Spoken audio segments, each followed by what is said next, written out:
My father was born and raised in Pittsburgh. My mom in Costa Rica.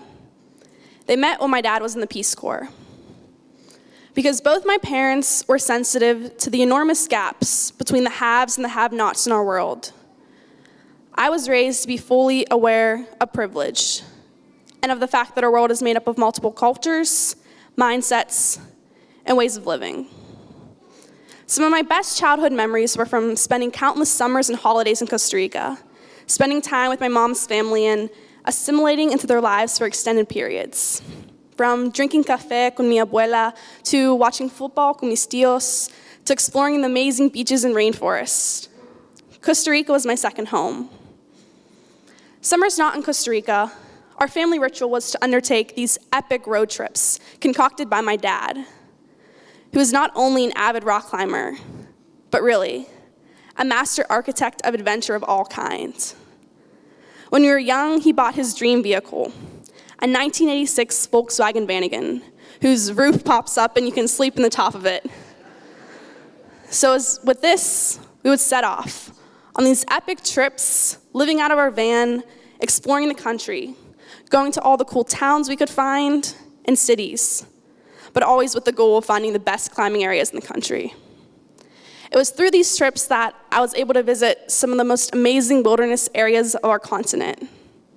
From the Bruce Peninsula in Canada, to Acadia, Maine, to the White Mountains in New Hampshire, to upstate New York, the wild forests of Tennessee, North Carolina, West Virginia, the Red River Gorge in Kentucky, to the Badlands in South Dakota, the alpine forests of California. It was almost as if each place was more beautiful and precious than the last. So I think that it was this unique mixture of multicultural awareness and adventure that's at the core of who I am today.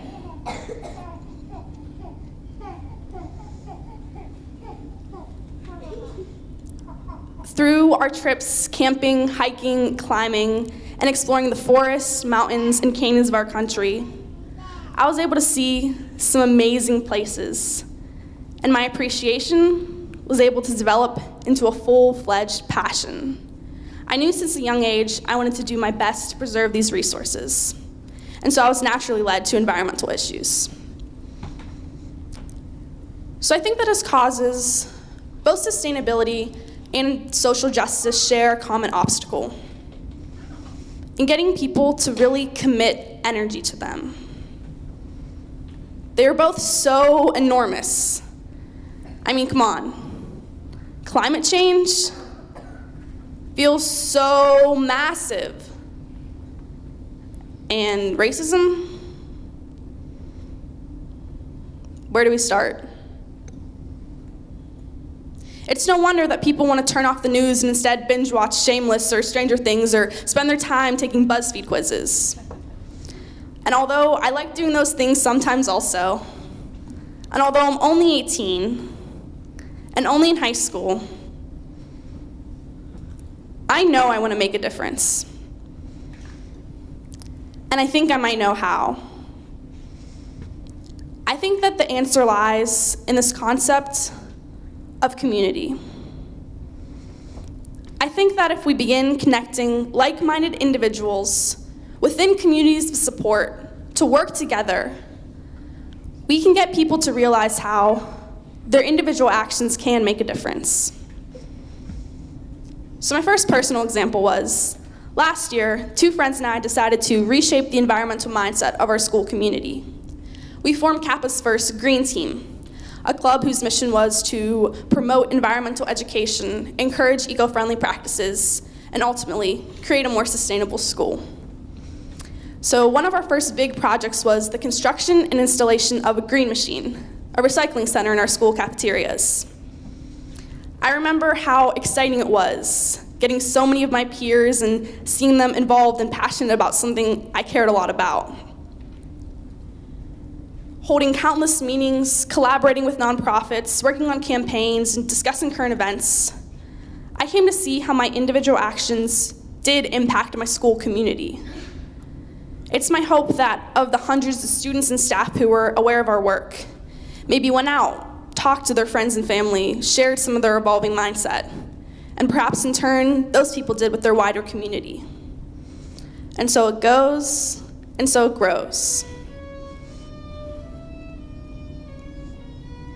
Through my work on Green Team, I was able to meet, learn, and speak with some of the amazing people doing this kind of work in the community. For example, like Jenna Kramer and the rest of the Green Building Alliance staff.